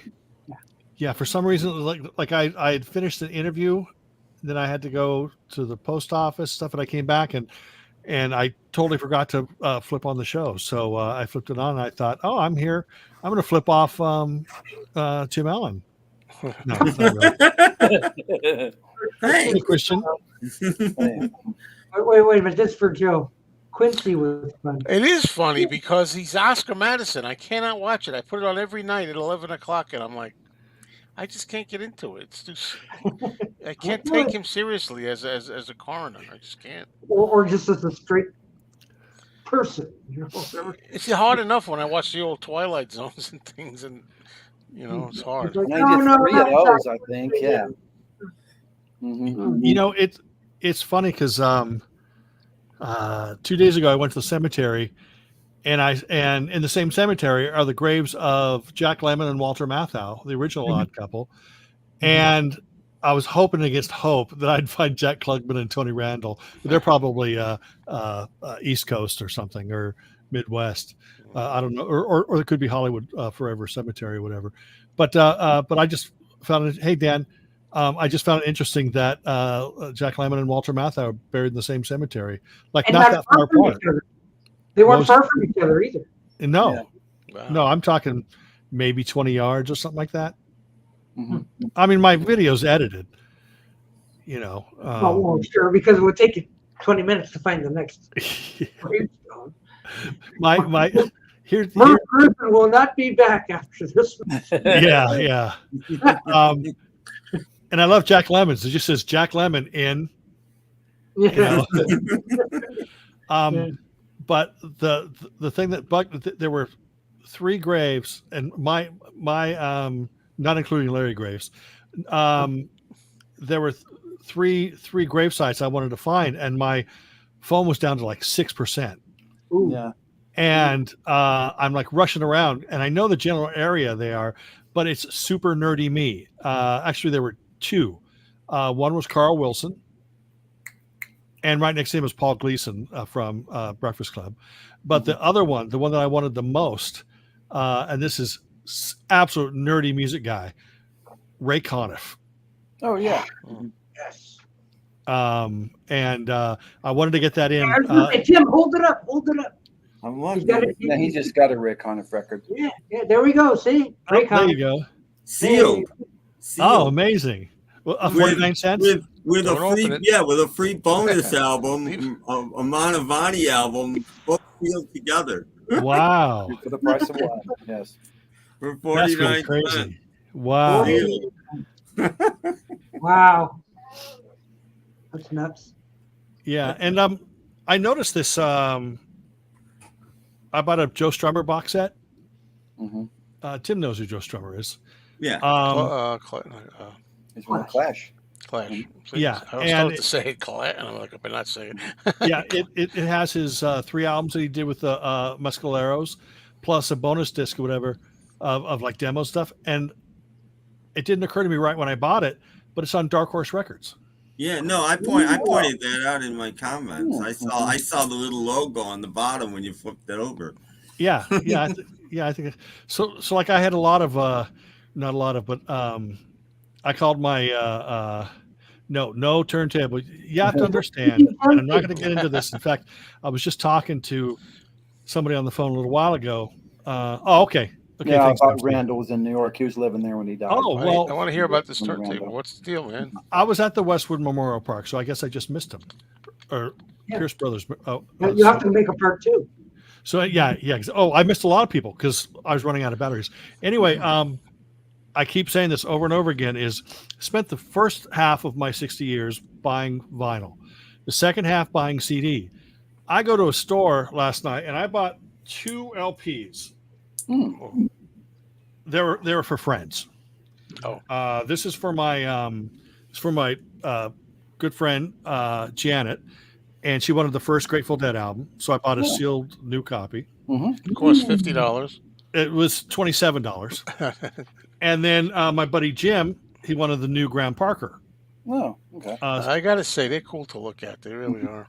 Yeah. I mean, yes, I admit I miss this part of it, but I don't miss the price, because for the price that I got both of those I probably picked up. Both those together, so that's 27, so that's $54 plus tax, and so it's roughly $60. I must have picked up 10 CDs for that same price. Yeah, I'm going through that period again, Steve, and I'm going through it again. It's like I'm fighting the addiction again. It's like, do I want to get rid of them and just have CDs mostly, or do I want to say no? I want to keep vinyl. I'm going through it again. Well, this is an awful time to become a vinyl person. Yes, really awful time. And the thing though is, it's really because there's so many people out there who want vinyl. And look, I now know why people are just staunch vinyl supporters. It's not because they love vinyl. It's because they need to vindicate that they paid $45 for a single LP that only has 8 tracks. So they they have to say, no, vinyl's better. They're just trying to convince themselves that vinyl's better. Format, if you want to pay $45 for an album, go right Wait a ahead. minute. Absolutely. But here's the thing. Here's the thing. For me, I mean, with the vinyl thing, I already, I guess I say a little laugh, I'm pretty set. Except for it's very rare is it new stuff that I'm buying. Right. So for right, me, it's usually old used stuff, right. or or whatever. Or I already have a big collection now and just keep it. Yeah. So I'm like, yeah, new stuff. If it was a new art, yeah, that's tough. New artist spending that kind of money, yeah. And I usually don't do that though, except if it's a Beatles related thing or something. Yeah. Of course. But there are people out there who, and again, I support any type of physical media, absolutely. But Tim's able to walk into a store and pick up a groovy Ray Conniff album and a Mantovani album for 49 cents. Well, look what there are deals to be had. Exactly. Vinyl's half the price of CDs where I go. Yeah, I know. I mean, but those only CDs are $1. Yeah. So going in and buying used stuff, I mean, I have to admit, I didn't look for you. So I mean, I saw like the Go-Go's Beauty and the Beat for $12.99. I remember when that was on vinyl, you can get it for $1.99. Yeah. But that was before the big vinyl boom really kicked in. Well, the last 2 years, I'd say the prices on vinyl have doubled, new and used. Yeah. In 2 years, I'd say it doubled, which is. But insane. CDs, as some people have mentioned, the prices of CDs are going up now. Yeah, where you used to be able to go onto Amazon and buy something, let's just say a Vince Guaraldi Great Pumpkin. You're able to go up and buy $12.88 or whatever when it first came out, like a year or two ago. And then this year, the Thanksgiving one came out, and that was like $3 or $4 more than that. So they're obviously catching wind that there's still life in CDs. I think that a lot of companies didn't expect. I don't think the anytime or CDs are going to eclipse vinyl anytime soon. But who knows? Within 2 or 3 years, people could be back on CDs again. Of course, people out there are going to go, "No, I'm never going to buy CDs. I'd rather stream." It's like, oh, that's another thing. Whatever, we don't regard them. yeah, exactly. No, we're into physical. You don't own it, and they can pull it anytime you want. As we find out constantly. But I think what's going to happen is the major labels have gotten so big that they're only interested in streaming now. They've gotten too big for CDs. I think labels like Cherry Red and all these other small labels are just going to grow. I wish somehow Rhino could unabsorb itself from Warner Brothers. It's done it in the past, and go out on its own again and do what it used to do. I think they could thrive. Mm-hmm. Yeah. Well, I just got a promo today in the mail. I had requested it. The Lennon Lovitch box. Mm-hmm. How big is that? Oh, it's like 4 CDs. It's her 3 albums plus a bunch of bonus tracks. And one of the albums, there was a different mix in the US and in the UK. So that's what makes up the 4th. More reverb. Yeah, the 4th CD or whatever. But I don't know if Tim bought the Lennon Lovitch albums back in the 80s on Stiff and stuff, but she had a pretty good new wavy following and Stiff Records following and stuff. And that's the stuff that they specialize in. I also have somewhere around here the Bridgie Schwartz box set. That's like 7 CDs. When was the massive tape fire? What was that? Well, one of those companies had a massive tape fire. Was it Universal? Yeah. Carpenters. That was a few years ago, but they covered it up for a long time. Listen, Stephen, how do you? I always wonder, I got a lot of used CDs, and a lot of times now I'm buying used CDs. Then we have that thing where some of them sound better than others, and some of them have that too much loudness, and I don't know if they call it brick wall or the loudness wars. Like, how do you deal with that? Like when it comes to CDs, like different quality, and some of them are just what you want, and some of them are maybe not the best. Do you find that? I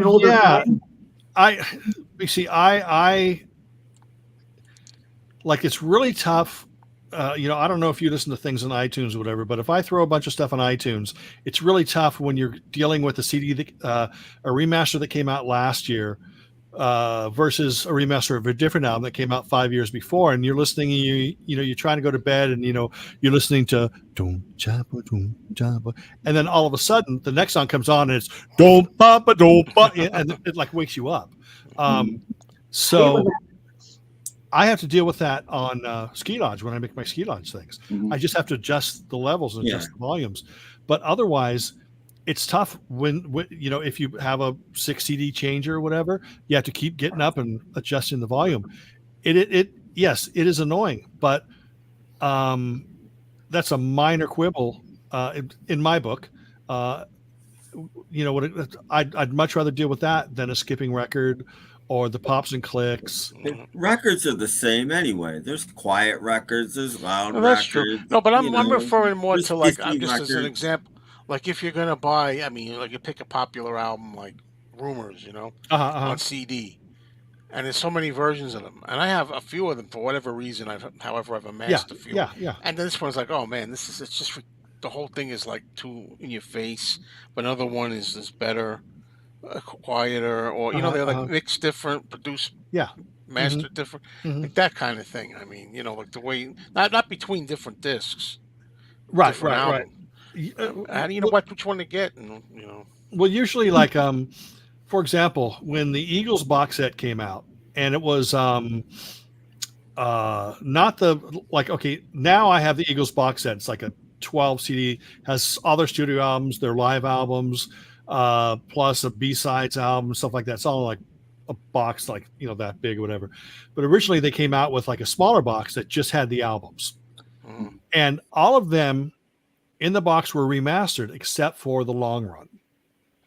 And the long run was considerably lower sound quality than the other CDs that were in there.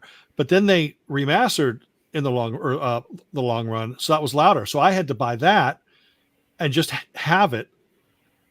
So I'd be able to, so if I was going to play that album, which I don't, but if I was going to play it, then that would be the version I would play alongside the other CDs. Replace the disc in the box set? What was that? Couldn't you just replace that disc in the long? Yeah, I could have. Replace it in the box set. Yeah. And there are some boxes I have that just enough room to where if I have to buy a second copy like that, you can fit that CD in, even though you're not supposed to. I agree with Ollie Perry. I think the early 90s was probably the pinnacle for the sound quality on CDs. Yeah. For me, still the best you can get for McCartney sounded good is those 90s remasters from Holland. Yeah, I just played 93. Band on the Run. It sounded good. Those all sound great. After that they started getting too loud. Yeah, I have the London Town and Back to the Egg of those. But go ahead, Joe. No, I don't. I agree with what they're saying about that. Yeah, the early 90s seem really good. I don't know. And then I get the thing with. I'm trying to use an artist that maybe Doc's favorite artist, Bob Dylan, for example. Like, I mean, no, like I have like most of his vinyl albums, okay, and a lot of the CDs too. Now, if I say, well, I'm going to try to dispense with a lot of the vinyl and I just keep the CDs, I can't get past that, like the artifact feeling, like I'm holding Freewheeling in my hand, and that's like the album from '63, and that's the one, and it's like I want to have that artifact in addition to playing. I totally get that. I wish I didn't have that though, because then I wouldn't be like just part with it. See, I was able to get past that part, but there's other parts I'm not able to get past, such as, we're talking about these remasters and stuff like that. Do I really need that Trash Can Sinatra's album that was reissued and it has a bonus DVD featuring the videos? No, I don't. I'm never going to watch it, right? But damn it, I do. So now I have the single disc version, and then I have the version with the DVD. Bonus tracks is a no-brainer for me. As long as it's got bonus tracks, I'll buy it. There was a band called Ice House. They put out their albums on CD, no bonus tracks. 5-6 years later, they put out the albums again but they had bonus tracks. They were remastered with bonus tracks. Then, like another 5 or 6 years later, they remastered them again, had those bonus tracks and more bonus tracks on top of that. So I'm just waiting for like the 4 CD versions to come out. You know, it has the Tim Allen remix of Crazy or something. Let's use Johnny Cash. I figured you a Johnny Cash guy. I don't remember, Steven. No, I don't dislike or like either way. Well, even like those, I have a lot. I have a lot of his vinyl. That my store is a good store. You know, I got a lot of used ones. They're beautiful pieces to have. The Columbia originals. Absolutely, beautiful. I like the way I like him. You know. Yeah. So then I'm thinking, I know somebody had shown a CD box that has. It's like the Elvis box. It has all. Or the Dylan box. CD. Yeah. It has everything on a CD. I could get that, and then I could just get rid of the vinyl. I'm like, again, I'm looking at them like big pictures, beautiful, artifact, vintage 50s or 60s, whatever they are. I get that, and that is so hard. No, like, for example, we're gonna go to Depeche Mode. If only you were going to here. Yeah, well, he's not here now. A Broken Frame came out in 1982. It's my favorite Depeche Mode album. It's everybody's least favorite Depeche Mode album, and but it's my favorite. It's just, you know how records, they don't have to be the greatest album. They're just your favorite because they came out at a certain point in your life. So I want to get a copy of that on LP to frame it, put it up on my wall. I don't think you guys can see it, but if you watch my video, you see in the hall I've got all this, framed albums and stuff. So the thing is I don't want a remastered version of that album. I'm going to find a legit one back from 82 or the early 80s, even if it has a little bit of surface wear, but they're even selling those for $20 or $30. And to me, but the whole thing, Joe, the way I'm comparing it is because it's a vintage. It's from a certain time period, and that's the emotional draw for me for a lot of albums. I would love to have a lot of these classic albums. I would love to have an original copy of the Chipmunks or Vince Guaraldi Christmas or whatever, and have these albums because it's vintage. It's from the era. It's from the time it came out. Yeah. And that's such a big draw for me, just like the Johnny Cash you're talking about, or even Roy Orbison or whatever else. And to me, it's not the rarity of it. And it's not the condition of the album, because I'm never going to play it. But it's that draw. It's that, there's something about a real vintage toy or an album cover that, even if it wasn't from your era, it pulls you into that era. It brings you into that era. Yeah, so you have that. A lot of us know what that's like. It's great. Yeah. And I just wish I could get rid of that for a lot of records. Yeah. See, I got rid of it with vinyl, and I usually don't buy anything. I love going into not thrift stores, but actual antique stores. And I love to just explore in these antique stores. And sometimes something will just, I have to buy that. When I was in Sacramento, this one place had a Kennedy's board game. And it was the Kennedy family. It was made in 1963 before JFK's assassination. Mm-hmm. And it was a board game. And I kept putting it off. And then I moved. I should have paid the $50 for it, just because it's something from that era. Because when Kennedy was assassinated, that changed a lot of things, and that changed the way that people thought, and that changed the world. And it was a far more innocent time before then. So to think of, these little kids or, parents and their kids gathered around this Kennedy board game, playing this, thinking, oh, this is such a young, vibrant president, leading our country. There was hope and stuff like that. And then after that, things changed. But the Beatles brought it back to that a little bit, bringing the Beatles back into the conversation. It's funny because when I went to that guy's store today, the guy who curses a lot, when I went into his store, he had a whole collection like you wouldn't believe of board games, everything for the 60s. I mean, he had the original boxes, the first releases of them. Things like, Mousetrap, Booby Trap, Kerplunk. There's all these names I'm coming out with.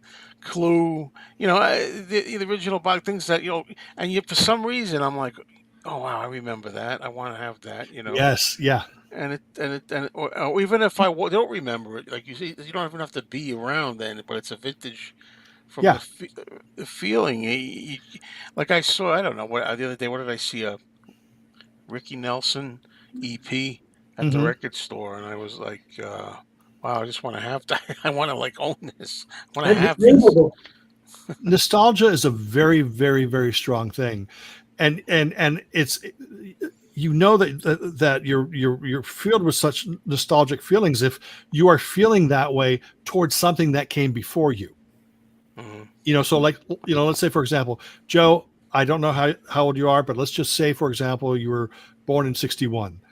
Why are you feeling nostalgic for 7-inch EP that came out in 1957 in the 1950s? Yeah, but to me there's such a great draw to nostalgia, and I think a lot of us, sometimes rightly, sometimes wrongly, think that times were better back then, because my Ski Lodge show, it's all based on nostalgia. It's I had the Dark Shadows. I saw that too. And real quickly, like I never really love Dark Shadows, but yet whenever I see something, the album, the Dark Shadows album, I get that feeling. Yeah, I love Dark Shadows, but everyone loves part of us. Yeah, Ski Lodge is the same thing. It's all based on trying to draw those nostalgic emotions.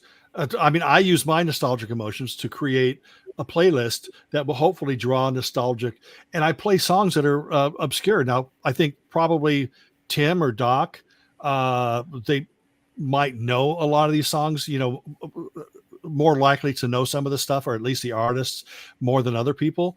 Because you're old. Yeah, exactly. Yeah. Exactly. Well, at least you are.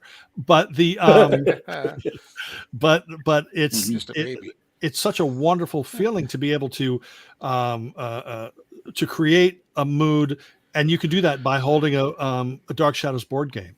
It's crazy. I don't even know. You can't even explain it sometimes. Some of them you understand. Like I grew up with the Planet of the Apes stuff, so I like to have all that Planet of the Apes memorabilia. Yep. That's from my era. That's when I was 12 years old. Yeah, okay, I get that. But then there's stuff like, even like I was telling Doc earlier, like I saw a comic book, a Gold Key comic book of My Favorite Martian. Yes. It had Ray Walston, a photo of him, like, with the antenna on it, and it looked vintage. It looked old, it was, and I'm like, I wouldn't even mind having that. I didn't even love the show or anything, but that's that whole nostalgia thing, and I love that. I love to collect those comic books. I've never admitted this to anybody, but I've had a lot of comic books stolen from me in a few months ago. We're talking prized comic books. Ooh. Absolutely. There goes my Bob Hope. No, I think I still have those. But things that are pretty much irreplaceable and stolen. But so it's very hard for me to think about comic books, because every time I do, I just go, wow, the heart of my collection all gone. But I get that. I see that My Favorite Martian, comic book. I purchased comic books with Lancelot Link, Secret Chimp. Can you imagine how much Family Affair comic book would go for? You want one? You saw in the video, right? Brian Keith at the cemetery. I thought that was the weirdest tombstone, because it had Brian Keith and his daughter. Right? Yes, they died around the same time. I thought that's kind of weird, that one. They died around the same time. I know he committed suicide. Yeah, he had lung cancer. Oh, yeah, real bad. Yeah, well, I'll be. She committed S, because you're not supposed to say that word. I apologize. And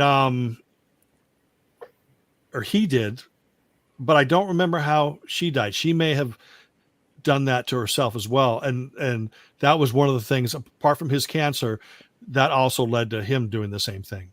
So they were buried together. Look at Uncle Bill. Uncle Bill. And now it makes me, and I'm looking at this thing here. Well, I have a whole box of these. This is Famous Monsters magazine. Famous Monsters. I wish I had some of those. Unless you have a bunch of them. doesn't do it justice here because the colors are it's dark. Yeah, yeah. But like this is like 50 cents. Yep.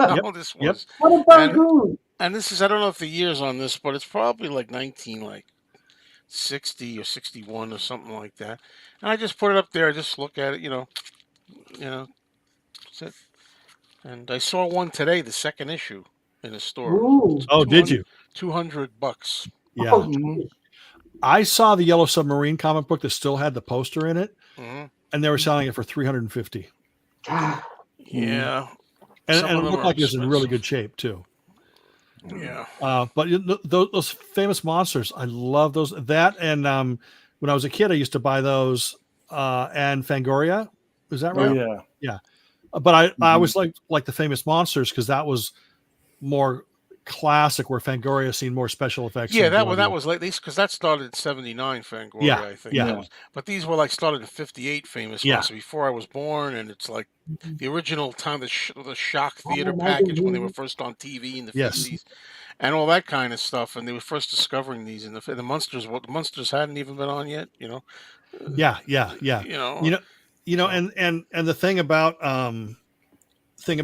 the famous monsters is all the information in those magazines is completely outdated, and they could be completely wrong.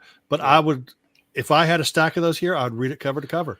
I don't care if it's outdated, because you're reading it the way that other people would have experienced it back in 1958, 61, 72. Or and whatever. anytime I see those issues, I mean, I get complete nostalgia face out of those. Absolutely. And somebody mentioned Mad Magazine. That's another one. You know, every time I see those, I think of Mad Magazine. I remember Crazy.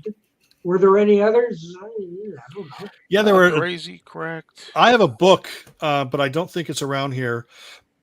Maybe down in the garage, but it's a book, and it's devoted to just it's like a hardcover book, but it's devoted to all those spoof magazines that were takeoffs on Mad Magazine. But an interesting thing, at least I think it's interesting, about Mad Magazine is like the first 10 issues. The first 10 issues, Mad, but kind of in the same vein. Yeah, the first 10 issues of Mad Magazine, I think it's 10. They were comic books. They were actually small, regular comic book size, color, everything. And when they passed the code, the codes, and they had to remove a bunch of stuff out of comic books. They had to change things, no more blood, no more mention of bullets, all this kind of stuff. And that was, I think, in the late 50s or maybe 55. When they did that, Mad Magazine got smart. And instead of changing Mad Magazine, or instead of changing Mad, they changed it from a comic book. They changed the format to a magazine. So it fell out of the jurisdiction of that new law. Now, of course, it was black and white instead of color, but still, they were able to put that same sense of humor in there that they wouldn't have been able to do with the comics. What was that? William Gaines was smart. Mad Magazine guy. Well, yeah. I would love to get, if possible, the New York version, because they're different from state to state. Every TV guide issue. Oh, yes.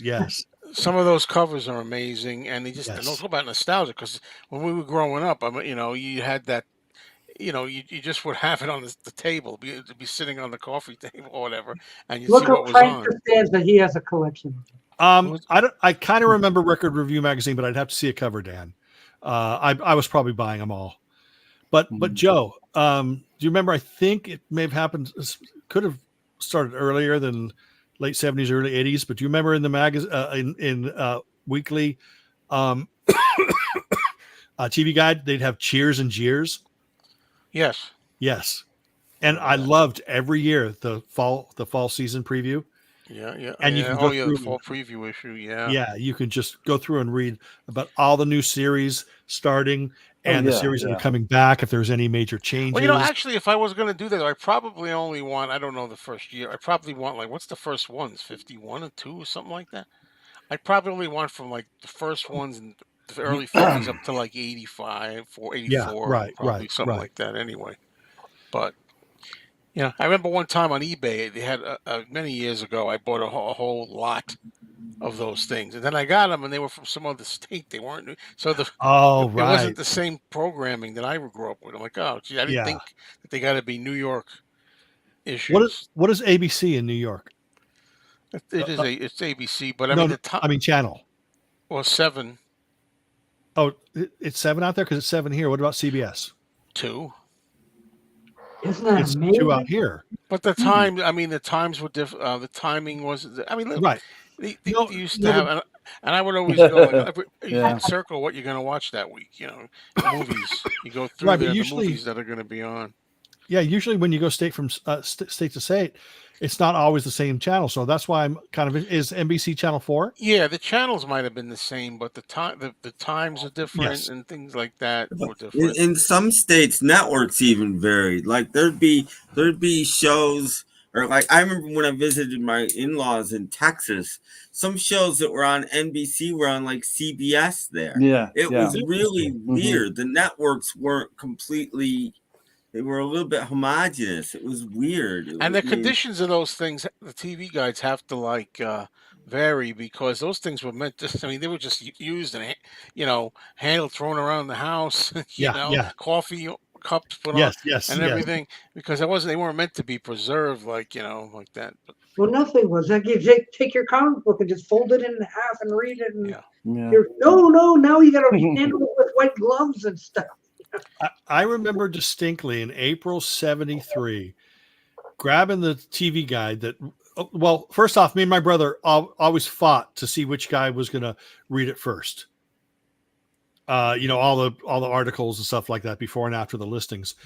But I remember one year I hadn't read it yet, and I was so disappointed because it was Elvis, Aloha from Hawaii, on the cover, and my sister had already drawn in big red letters, "I heart Elvis."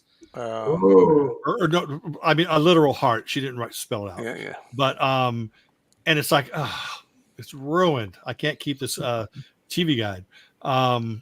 But yeah, that was the month that Aloha from Hawaii debuted here. We got screwed. Everyone else in the world saw it in January live, but we had to wait 4 months for it to air here in the U.S. Yeah, and it was filmed on U.S. soil. I remember watching it. Well, in the U.S. with my mom. Yeah, and that was like a big revelation. That's the first time I ever really saw him like that. Yeah, but if you go back and watch it, it's it's a wonderful vocal performance from Elvis, but very physically reserved. Yeah, that's what they say. Yeah.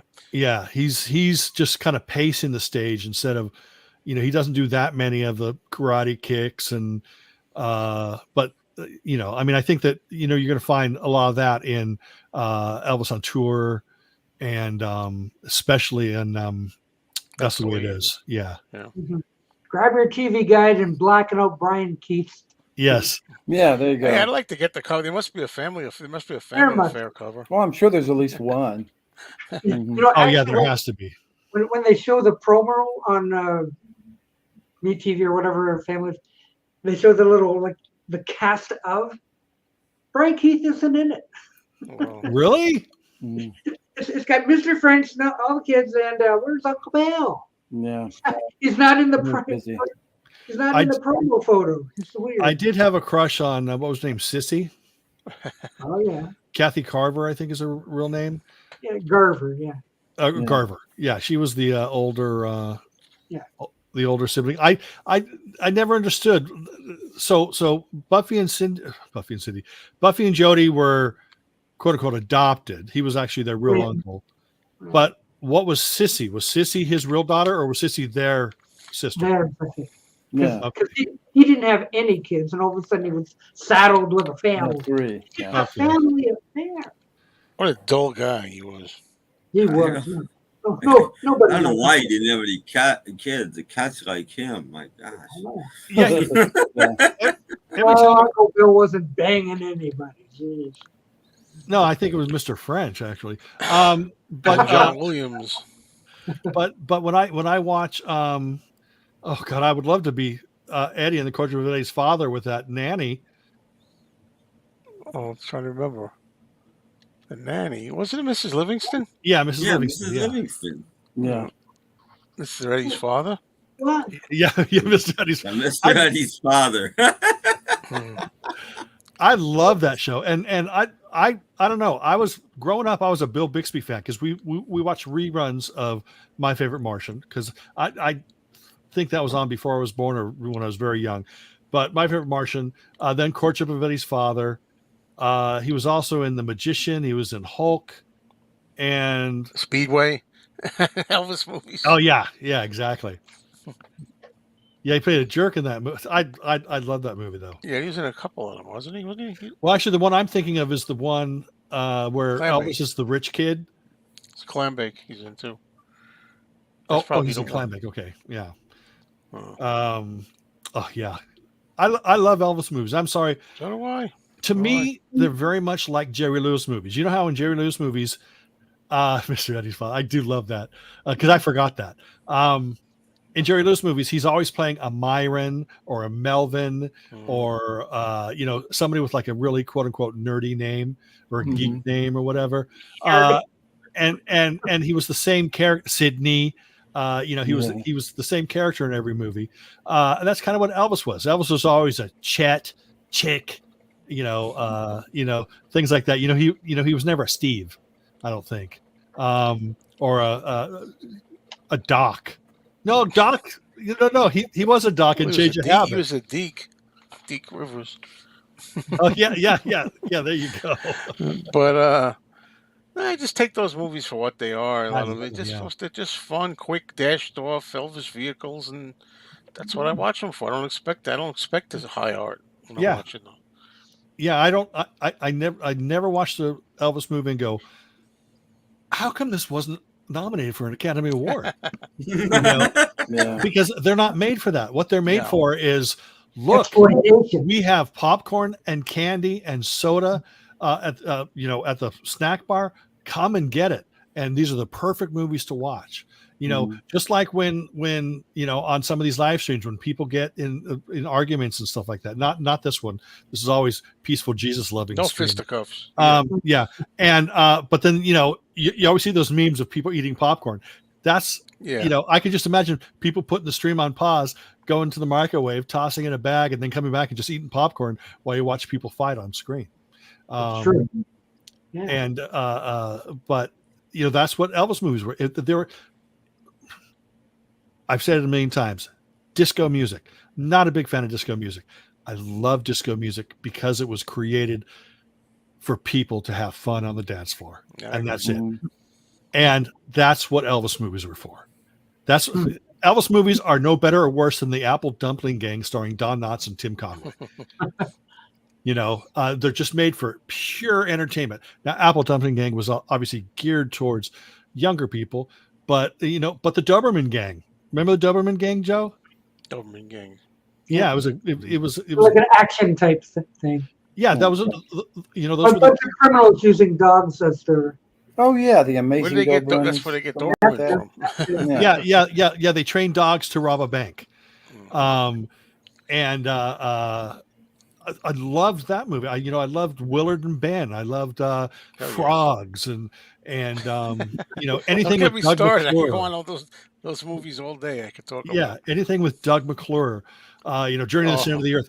Marjoe Gortner. I didn't even like Marjoe Gortner, but I would go see a Marjoe Gortner movie because he was making those cheesy movies.